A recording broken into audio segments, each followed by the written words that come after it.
सिर्फ लौंग और कपूर से मिलेगा प्यार, सिर्फ लौंग और कपूर से आपके अपने परिवार को बचाया जा सकता है।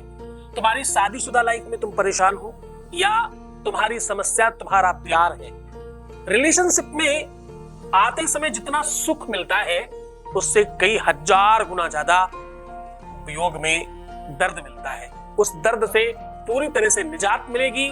नवरात्रियों में सिर्फ और सिर्फ लौंग और कपूर से मिलेगा प्यार। जानिए पूरा का पूरा विश्लेषण।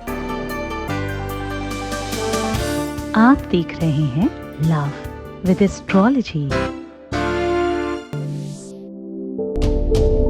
नमस्कार, मैं हूं आचार्य सतीश अवस्थी। आपका बहुत स्वागत करता हूं लव विद एस्ट्रोलॉजी में। लव विद एस्ट्रोलॉजी में आपके अपने जीवन में प्यार भरा जाता है। लव विद एस्ट्रोलॉजी में आपको आपसे मिलवाया जाता है।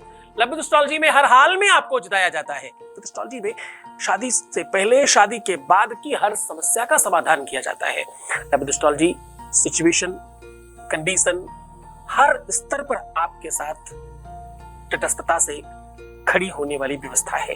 शादी हो नहीं रही हो, शादी चल नहीं रही हो, शादी मनचाही करनी हो, शादी से संबंधित, विवाह से संबंधित, प्यार से संबंधित, रिलेशनशिप से संबंधित कोई भी समस्या है, उसका समाधान मात्र एक जगह है, उसका नाम है लव विद एस्ट्रोलॉजी।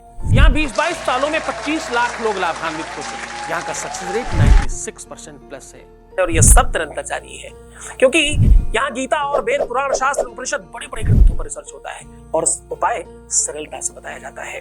नवरात्रों में लौंग और कपूर का अपना बड़ा महत्व है। जनरली ऐसा रिसर्च कहती है कि मार्केट में लौंग और कपूर की बिक्री बढ़ जाती है। लौंग और कपूर से वैसे भी बहुत प्रकार के शुक्राणु, जीवाणु समाप्त कर दिए जाते हैं।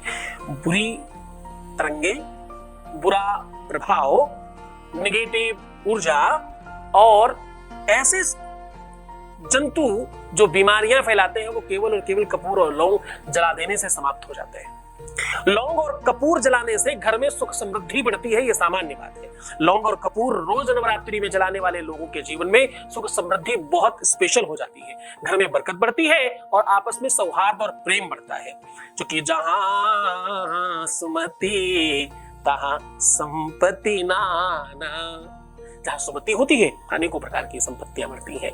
जहां सुमति तहां संपत्ति नाना, जहां कुमति तहां विपत्ति निदाना, जहां सुमति वहां संपत्ति नाना। बहुत प्रकार की संपत्तियां चाहिए तो सुमति चाहिए, कुमति नहीं चाहिए, खराब बुद्धि नहीं चाहिए, विवेक की खराबी, नेगेटिविटी नहीं चाहिए, लड़ाई झगड़ा द्वंद्व नहीं चाहिए। प्रेम ईश्वर प्राप्ति का साधन है। जरा सोच कर देखना, क्या एसी में बैठने में सुख मिलता है? हाँ या ना? नहीं, सिर्फ गर्मी से राहत मिलती है। क्या भोजन कर लेने के बाद सुकून मिलता है? नहीं, क्षुधा से तृप्ति मिलती है।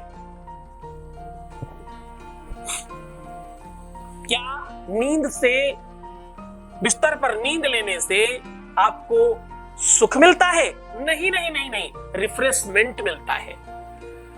सुख का एक ही प्रयास है, प्यार।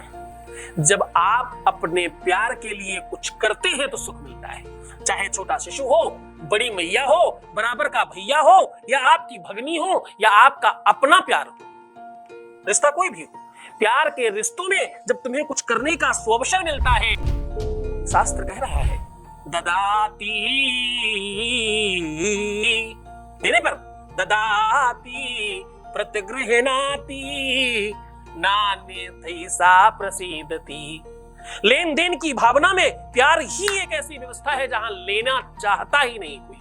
अपने छोटे बच्चे को चॉकलेट देकर क्या लेना चाहते हो? दुकान पर पैसा देकर सामान लेना चाहते हो? अपनों के लिए कुछ देकर क्या लेना चाहते हो? ये नहीं लेने के चाहत का नाम ही तो प्यार है। जहां पर तुम बिल्कुल निरुत्तर हो जाते हो, जहां पर तुम अपने आप को भूल जाते हो, जहां पर तुम स्वयं को खो बैठते हो, जहां पर तुम स्वयं को लुटा बैठते हो, उसी व्यवस्था का नाम प्यार है। सब कुछ करने का मन करता है, जहां सब कुछ मतलब कुछ भी कर दें इसके लिए, क्या ना दे दें, क्या ना कर दें, कितना श्रृंगारित कर दें, कितना बड़ा बना दें इसे, यही भावना तो प्रेम है। इसी भावना का नाम तो प्यार है, इसी संवेदना का नाम, इसी फीलिंग का नाम तो प्यार है। एक एक रोम स्पंदित हो जाता है, मन स्थिति शांत हो जाती है, जीवन आराम और विराम में स्थगित हो जाता है। That is called love. उसी को प्रेम कहते हैं। एक बिटिया अपने घर में जन्म लेकर के युवावस्था तक अपने माँ बाप भाई बहन सबके साथ रहती है और रातों रात किसी की होकर उसके मय हो जाना चाहती है। ये प्यार नहीं तो और क्या है, जरा बताना।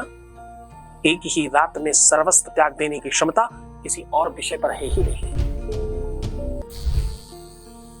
एक पुरुष अपने जीवन भर कमाई कर करके कुछ बनना चाहता है। पहले खूब पढ़ाई किया, फिर नौकरी किया, बिजनेस किया, बड़े संघर्ष किए और जब सफल हुआ तो विवाह हुआ और सारी की सारी संपत्ति अपनी पत्नी और अपने बच्चों को दे देना चाहता है। ये प्यार नहीं तो और क्या है। प्यार में लेने के लिए नहीं, देने के लिए युद्ध होता है। हम ज्यादा देंगे, वो कहते हैं हम ज्यादा देंगे, वही तो प्यार है। फिर कहूंगा मैं, प्रेम जब अनंत हो गया, क्या हो गया? प्रेम जब अनंत हो गया तो रोम रोम संत हो गया। हर रोम संत हो गया। प्रेम जब अनंतता को प्राप्त करता है।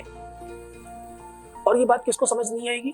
जो मूर्खाधिराज है, जो महाभट्टाचार्य लोग हैं, जो सिर्फ बकवास कर रहे हैं, प्यार नहीं कर रहे हैं। प्यार में तो लोग अस्त्रपात कर रहे होंगे, प्यार में तो लोग बह रहे होंगे, प्यार में तो ये सब सुनने वाले लोग जो प्यार में है ना, उनको यही सब समझ में आ रहा होगा और कुछ समझ ही नहीं आएगा दुनिया में।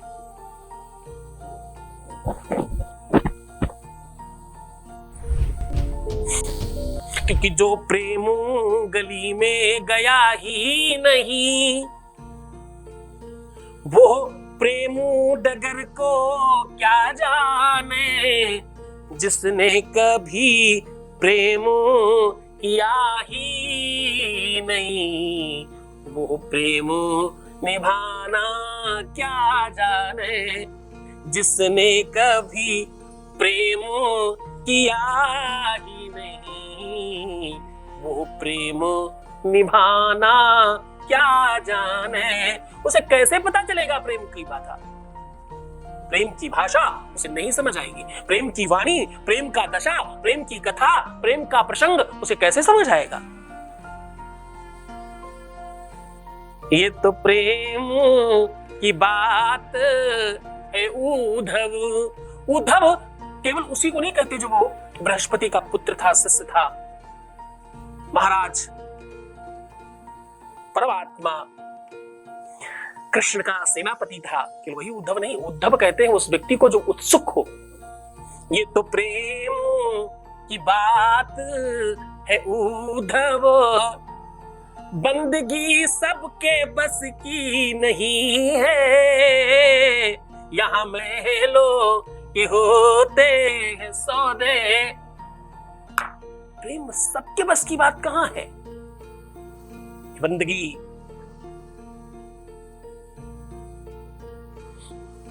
ये बंदगी, ये प्रेम, ये उल्लास, ये आनंद सबके बस की बात नहीं है। तुम्हारे बस की बात है, तभी तो तुम सुन रहे हो। चलो सीधा तुम्हें उपाय की ओर लेकर के चल रहा हूं।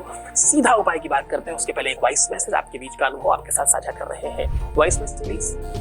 थैंक यू गुरुजी, बहुत बहुत धन्यवाद गुरुजी, मेरी लाइफ में खुशियाँ लाने के लिए। Thank you so much. बस गुरुजी, हम दोनों के बीच में जो भी झगड़े थे सब शांत हो गए हैं। थैंक यू गुरुजी। मैं अपने बच्चों के लिए बहुत कुछ करता हूँ। समाज से, लोगों से, बहुत लोगों से दुश्मनी भी लेता हूँ, तो थोड़ा समझ कर कभी भी ऐसी बात कोई सार्वजनिक न करें जो बहुत अच्छी नहीं हो। बहुत धन्यवाद।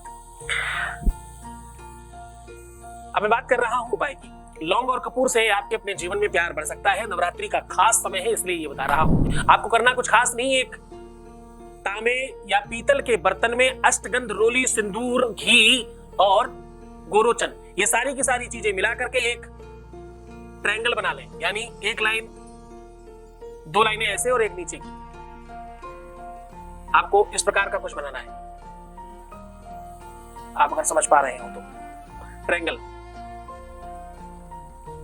2 लाइनें ऊपर से ऐसे मंदिर जैसी बन के आई और एक लाइन सीधी नीचे बन गई। ये ट्रायंगल बना लीजिए इस पूरे मिश्रण से, और इस मिश्रण के ठीक बीचों बीच में आपको 51 लौंग रखनी है और बीचों बीच कपूर रख करके ओम अंग चं तन पम यम बोल के स्वाहा आग लगा दीजिए। हाथ जोड़ करके अपनी प्रार्थना करिए और इस पूरी की पूरी सामग्री को कंप्लीट जल जाने दीजिए। इतना ज्यादा कपूर डालिए ताकि अच्छे से जल जाए। बड़ा बर्तन रखिएगा और पूरा जल जाने के बाद, स्वाहा हो जाने के बाद, इस निर्माल्य को अपने पास रखिए। दूसरे दिन जब आप स्नान करते हैं तो थोड़ा सा इसको अपने मस्तक में लगा के स्नान करिए। बचा हुआ इसे जल प्रवाहित करिए किसी कुएं में, बावली में, तालाब में या नदी में। नहीं कुछ मिलता तो किसी शुभ और अच्छे पेड़ के नीचे भी दबाया जा सकता है। ये काम करते ही आपके जीवन में परिवर्तन आएगा और अद्भुत आनंद आएगा। आप जो चाहते हैं, जिसे चाहते हैं, जैसे चाहते हैं, वो सब संभव हो जाएगा। पूरे मन से, पूरी श्रद्धा, पूरे विश्वास के साथ, पूरी ईमानदारी के साथ करना तो खुश हो जाओ, मुस्कुराओ, सुंदर बनो। हर आधे घंटे में प्रणाम करके पानी पीना और खूब ख्याल रखना अपना। तुम ठीक रहो, तुम बेहतर रहो। प्रीवियस लाइफ में दुकाना रोना तो है ही नहीं। खुद को संभालो तुम, बस तुम्हें खुद का ध्यान रखना है मात्र। मैं तुम्हारा भी ध्यान रख रहा हूं, तुम्हारा, तुम्हारे प्यार का, परिवार का, सबका। ओम नमः शिवाय।